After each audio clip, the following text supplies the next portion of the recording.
Сәлем достар, каналыма қош келдіңіздер. Бүгін сіздерге «Ума игра» деп аталатын геймификация форматындағы балаларды қызықтыратын сабақ барысын қызықты қылып өткізуге арналған осындай бір ерекше программа, платформа деп айтуға болады, ұсынатын боламын. Егер де осы платформаны дұрыстап толығымен қолдану үшін видеоны соңына дейін тыңдаңыздар, лайк басып, комментарий жазып, міндетті түрде жаңа видеоларды көріп отыру үшін колокольчикті басып, подписация батырмасын басуды ұмытпаңыздар. Олай болса бастайық. Ума игра деп біз Google іздеу жолағына жазамыз. Преврати урок в игру. Онлайн-инструмент для создания интерактивных дидактических игр деп мінеке бізде осылай орыс тілінде бірден шығып тұр. Ағылшынша, итальянша аударуға болады.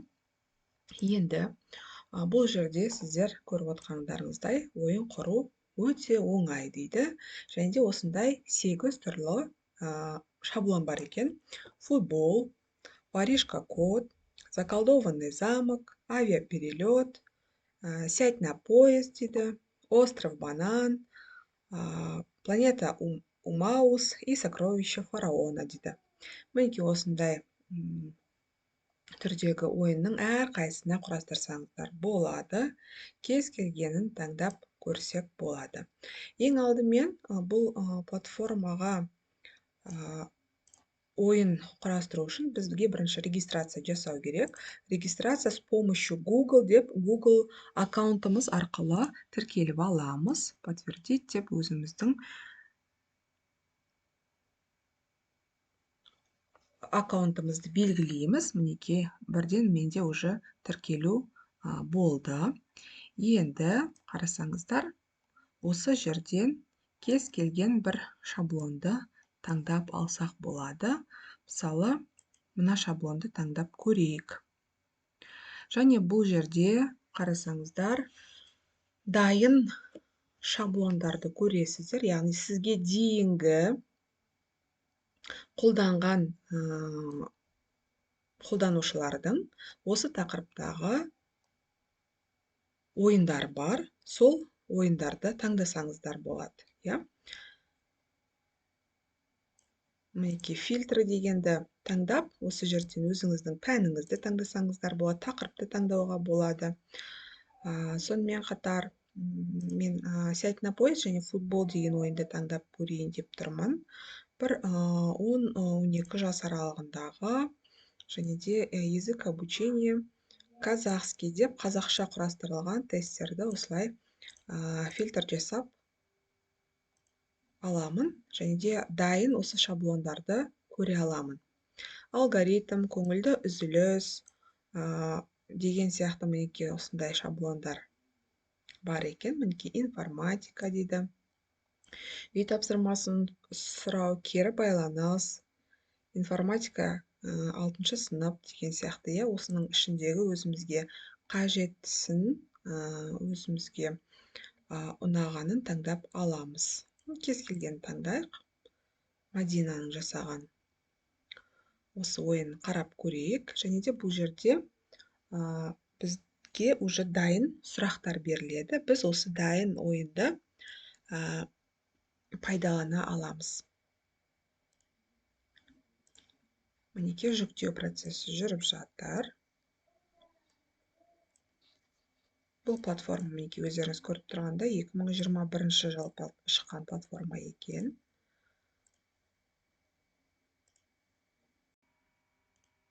Жүктеу процесі аяқталды. Яғни информатика 6 сынып. Игра в футбол. Чтобы забить гол, нужно кликнуть по будке с правильным ответом. Каждая ошибка гол в свои ворота. Яғни қате болса өзіңнің воротаңа гол болады. Время игры ограничено 5 минут. Когда время истечет, игра закончится. Уақыт 5 минутқа ғана шектелген екен. Және де максимально 100 очко алуға болады деп сипаттамасы. Мінеке жұбыңызбен тапсырмаларды орындауға сәттілік. Python программасының әр жолында қандай белгі қойылмайды деген сұрақтар тұр. Кез келгеніне жауап береді. Транслятор программалау код машинаға арнайы түрлендіретін бағдарлама. Бұл жерде я немесе жоқ деген жауап қана болады. Правда, ложь, ақиқат, жалған сұрағы. Принт экранға нәтиже шығарады. Айнымалы дегеніміз не? Қате болса, міне өзіміздің аппаратымызға гол тиді. Тіл әліпби дегеніміз нені білдіреді?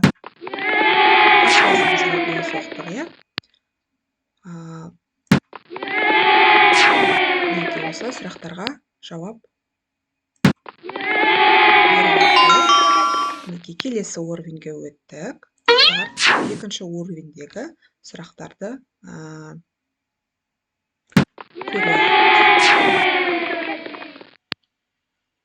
сызықтық алгоритм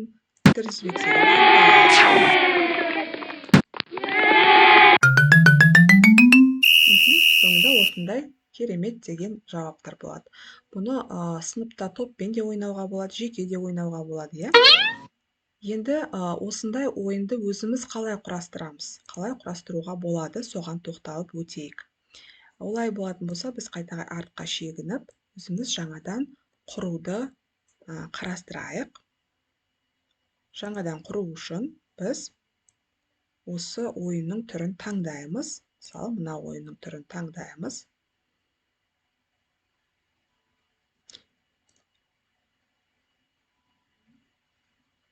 Создать игру деп басамыз. Және де шаблонды таңдаймыз. Мысалы, сядь на поезді таңдап көрейік. Информатика пәні бойынша белгілі бір тақырыпты таңдауға болады, Сонымен қатар название игры қазақша жаза берейік.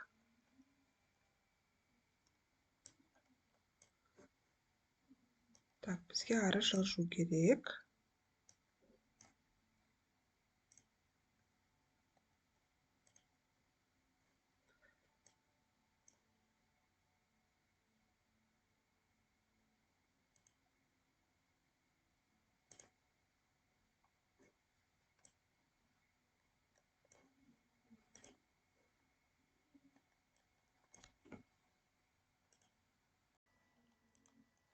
Біздің атауымыз кемінде 6 буквадан тұру керек екен. Желідегі қауіпсіздік деп жазайық.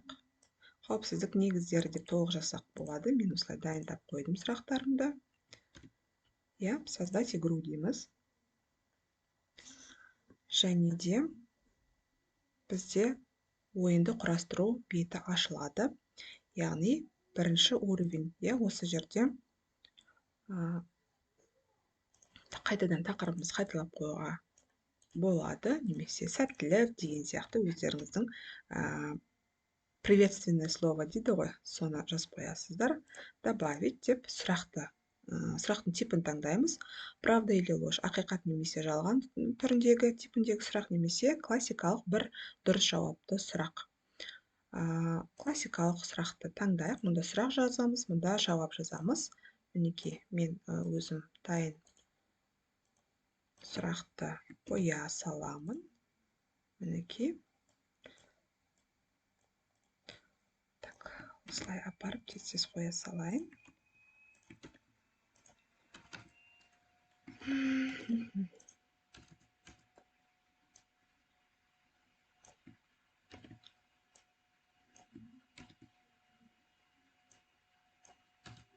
Шифрлау. Добавить дейміз. Және де балық аулау. Мінекей. Варианттарын қойдық. Тағы да добавить дейміз. Мына жерде қайта барып дұрыс жауабын қоямыз. Добавить дейміз. Одан кейін бұл жерде төмендегі аутентификация жүйелерінің ішіндегі ең қауіпсізі Қайсы дейді. Бұл да классикалық сұрақ болсын. Немесе так, бірден таңдауымыз керек екен, иә?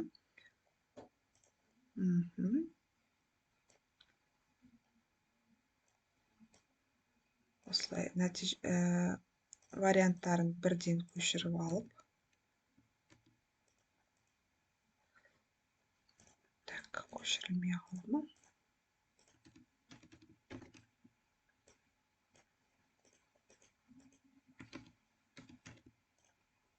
Менің интернет жылдамдығыма байланысты болып тұрған сияқты.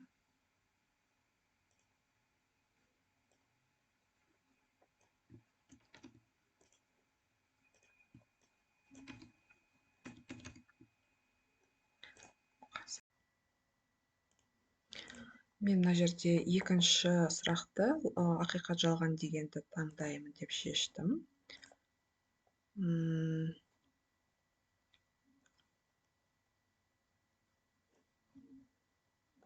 Так, қазір сұрақты жазамыз. Так, келесі сұрақты жаздым. Менің кішкене клавиатурам дұрыс жасамай қалды, сондықтан мен сұрақты орысша жаздым. Биометрическая аутентификация самая безопасная деп. И нәтиже бізде ақиқат немесе жалған, правда или ложь. Это у нас правда, да? И осылай сұрақтарыңызды ары қарай жалғастыра бересіздер. Типін таңдайсыздар, солай сұрақтар жалғасып кете береді. Осылай 10 сұрақ құрастыруға болады. 20 сұрақ құрастыруға болады, осылай жалғаса береді. Енді опубликовать дегенді басқаннан кейін сіздерден сұрайды, қай жас шамасындағы балаларға арналған деген сияқты. Информатика пәні бойынша. Язык обучения деген жерде казахский дегенді таңдап қойсаңыздар болады. Казахский дегенді таңдаймыз. Так.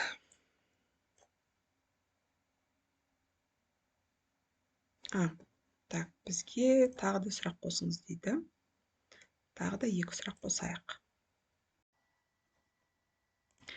Бізге тағы да сұрақ қосу керек болып жатыр, сондықтан да кез келген сұрақты қосамыз осылай. Әрине, сұрақтарыңызды алдын ала дайындап аласыздар. 8 деп қояйын, иә? Ложь деп қояйын. Мысал үшін. Так. Деп қоя салайын.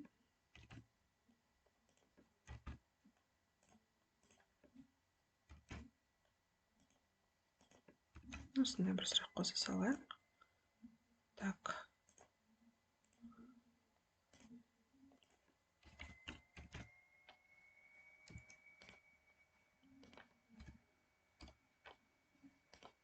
Енді опубликовать дейміз. Кемінде 10 сұрақ болу керек екен, иә? Так, кемінде 10 сұрақ болу керек екен. Сол себептен де біз тағы да сұрақтар қосамыз. Бізде неше сұрақ болды? Кемінде 10 сұрақ болу керек екен. Сол себептен де 10 сұрақты осылай жазып шығасыздар. Өздеріңіздің пәндеріңізге байланысты сұрақты алдын ала дайындап аласыздар. Және де осылай уровеньдерді қосуға да болады екен. 2-ші, 3-ші уровень деп деңгейлеріне қарай, тапсырмалардың күрделілігіне қарай осылай жеңілінен бастап күрделіге дейін, күрделіге қарай қиындатып, жаңағы уровеньмен деңгейлік сұрақтарды құрастырсаңыздар болады. Және де осыны опубликовать дейміз. Біз таңдап қойған едік, иә? Қай жастағы балаларға беретінімізді, қай сыныпқа. Енді готово деген батырманы басамыз.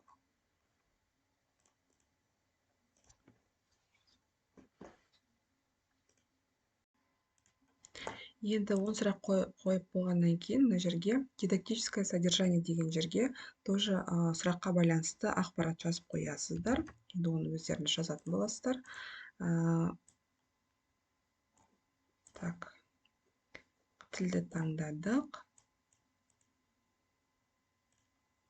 Информатика дедік, иә? Математика емес, информатика бізге керек. ішіндегі біреусін таңдасақ болады. Ол 2 немесе готово деген батырманы басамыз.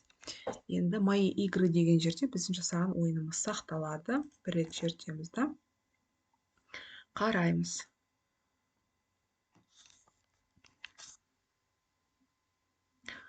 Ойын жүктеліп жатыр. Ойынымыз жүктелді. Мінекей.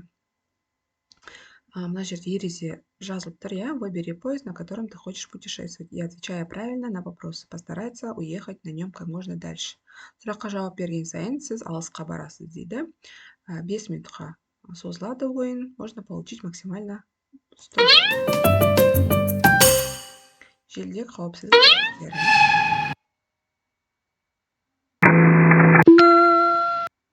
Төмендегі терминдердің қайсысы кабельді қосу және қауіпсіздіктің осал тұстарын табу процесін сипаттайды дейді. Бұл сұраққа да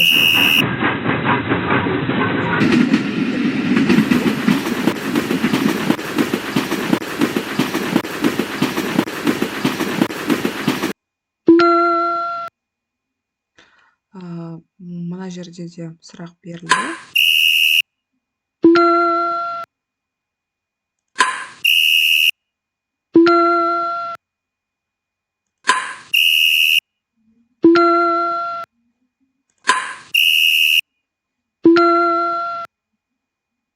Арасында жауап беріп отырамыз. Поездан қалып қойды. Қате жауап берген кезде поездан қалып қояды деген сөз. Мысалы, қате жауап берейік.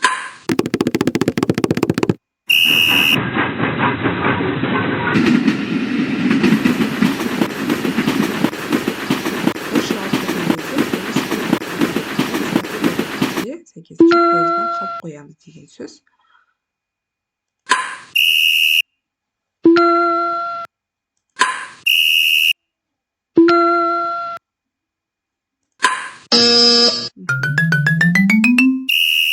Және мінекей сіздің результаттарыңыз, баланың результатын осылай шығарып беріп тұрады. Қанша минутта, қанша очко жинағаны. Мінекей осындай балаларға қызықты болатын керемет программа, сервис деп айтуға болады. Өте керемет. Өздеріңізге ыңғайлы етіп таңдаған ойынның түрімен жасасаңыздар болады. Соңына дейін көргендеріңізге рахмет. Лайк басып, комментарий жазып, подписаться батырмасын басуды ұмытпаңыздар. Рахмет.